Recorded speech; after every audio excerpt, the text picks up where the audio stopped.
Good evening, Ian. Good evening, panel. We learned today that the failed asylum scheme, Rwanda, cost British taxpayers over £700 million. Do the panel think that the mega wealthy last Prime Minister should be held responsible for this waste of taxpayers' money, as he knew from day one not a plane would get off the ground?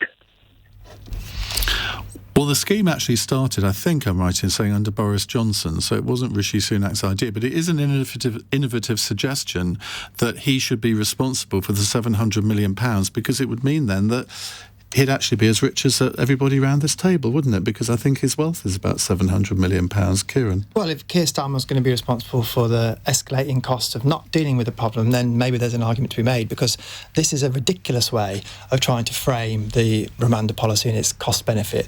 Of course, a deterrent scheme is not cost-effective on a per-migrant basis that you do send. It's cost-effective on the people you deter from sending, which is why Australia tried the same thing, got more than a 90% reduction in people making the crossings. And of course, again, Australia faced those same criticisms, opposition politicians saying, well, look, you're only sending 10 people and that costs £50,000 per migrant, whatever it might be. That isn't how you look at it. You look at the saved costs from people deterred from making the crossing. And with the success of the policy in Australia, there's every reason to believe it will happen. £700 million. I mean, that's an incredible amount of money. But that is a figure of a very long period of time. And as I said, if you really want to understand that figure, you'd have to make a similar account for what it would cost for people continuing to cross. But do you genuinely... That's not over a long period of time. So you know the rules. How is it possible to describe this scheme as a deterrent?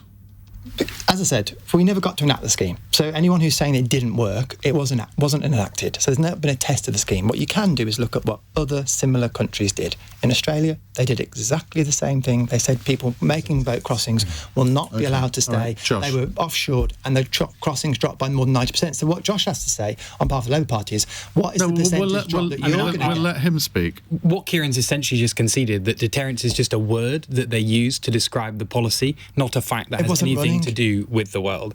The Australian scheme was not the same. The Australian scheme is an island that's very, very, very far away from other islands, which makes it very different to the United Kingdom. So the idea of the entire policy in the comparison to Australia just doesn't stack up. I mean, what was extraordinary about today was not just the £700 million number, actually. It was also the £10 billion number that the government had, the then Conservative government had decided they were going to spend on the policy in the longer term. And it is also the fact that we are continuing to spend £8 million a day housing asylum seekers in hotels, because the asylum system, the backlog of those seeking asylum has built up and deliberately been allowed to build up. So you've had 2 or 3 years to think about what your alternative is to the Rwanda scheme. I haven't heard Yvette Cooper give an alternative. What is the Labour alternative? I mean, if you haven't heard them give an alternative, then we clearly haven't done a good enough job of explaining what we're doing. We're doing 2 things that are both fundamental. One was announced last week, one was announced today. The first thing is setting up the Border Security Command. This is about fundamentally, voters in my constituency in Makerfield time and again said, I think the Tories have lost control over our borders and I want controlled borders. And the principle there is that we need control and security over our borders. But we have a border force. You're just renaming it effectively, aren't you? No, not at all. How the border force works with the intelligence agencies, with the police forces, with the army, how those organisations work together to tackle what is a problem. Are you saying they're not working together at the moment? They are working together and brought together under the Border Security Command. That's the whole point of the organisation that has been set up. And the fact that Labour have done that in power in the first week speaks to exactly the kind of preparation that they were doing in those, 2 years and in the run-up to the election that you mentioned. So the Border Security Command is a big deal. And if it works well, what it will do is make sure that the gangs that are exploiting people on the continent of Europe are not able to operate effectively in the way that they are. And how will they do that? How will the Border Security Command work, essentially? Well, because at the moment, and very good speech you've got the National Crime Agency and the Border Force cooperating with European police organisations to try and... But it's not cooperating effectively. That's part of the problem. It is not cooperating effectively. How do you know that? Well, I'm merely a backbencher, so I don't know the internal bowels of it. I believe what the Home Secretary, Yvette Cooper, says to the House of Commons and says to the British people.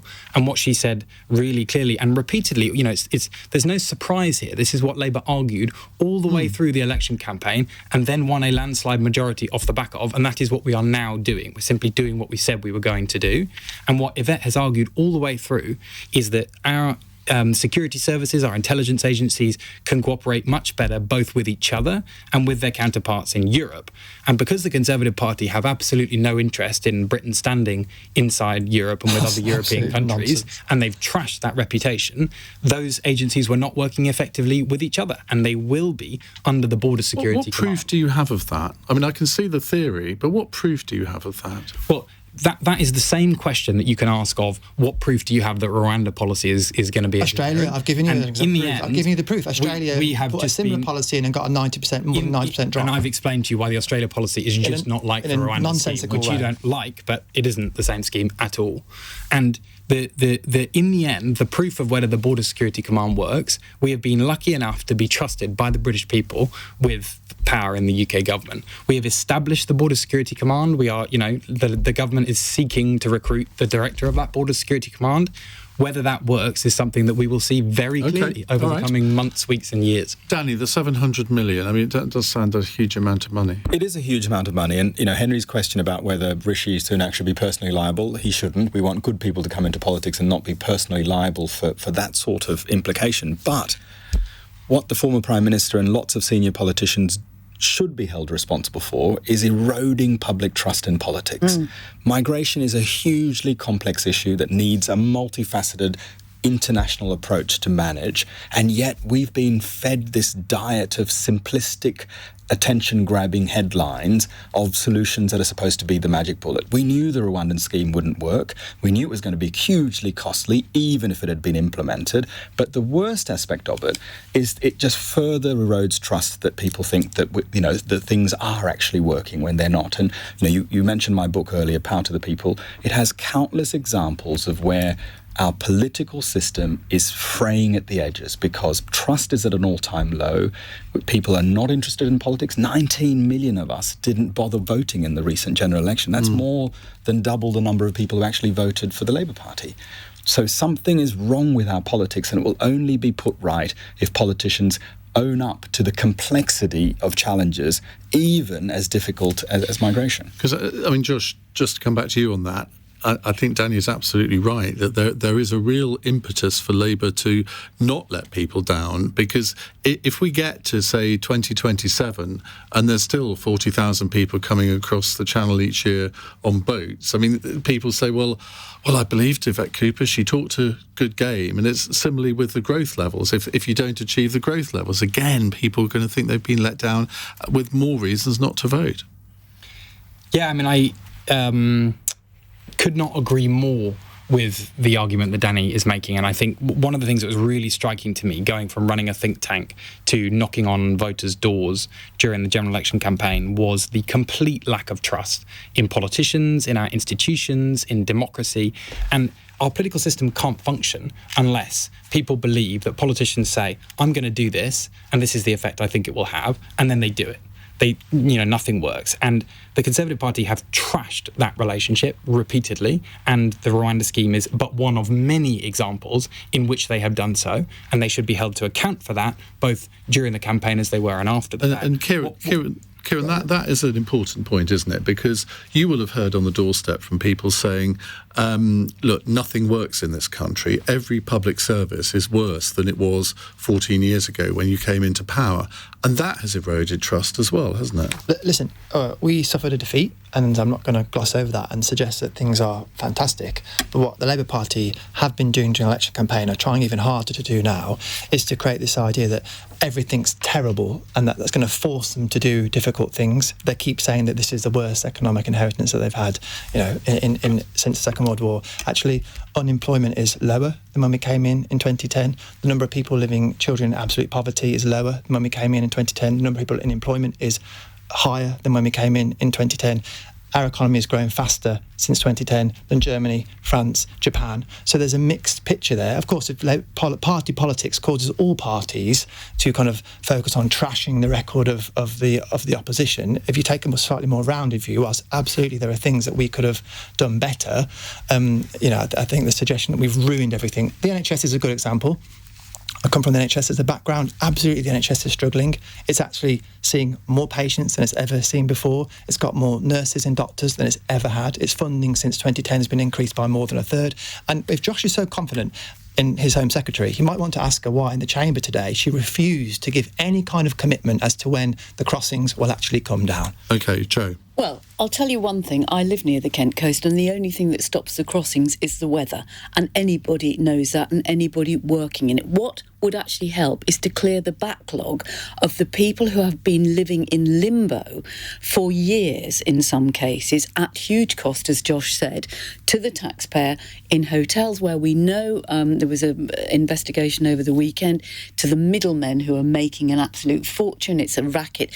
If those people who were legally allowed to be here, or their appeal was granted, they would then be working. They would be valuable members of local communities. They would be paying taxes.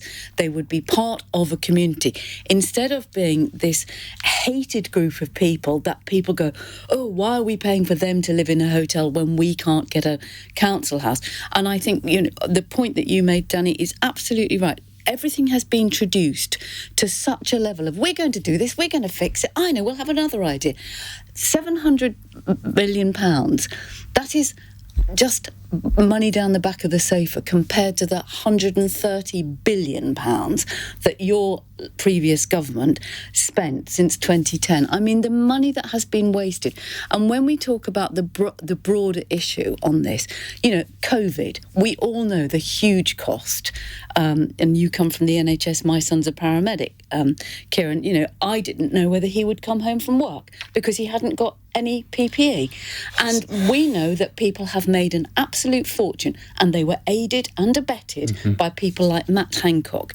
And I think that's where we should be looking, not necessarily to Matt Hancock, but we need to look at that. Why have Fujitsu been given yet another contract when we know what they've done to the post office and the sub-postmasters? This is what I love, a question of 700 million and Rishi Sunak, and it comes down to Matt Hancock and All I would just say is that to the criticisms, describing it as simplistic and tokenistic and all these things, Australia, I don't think we describe Australia as... You have mentioned Australia 4 times now. But it's not the same. It is the same. It's exactly the same. We've got the message.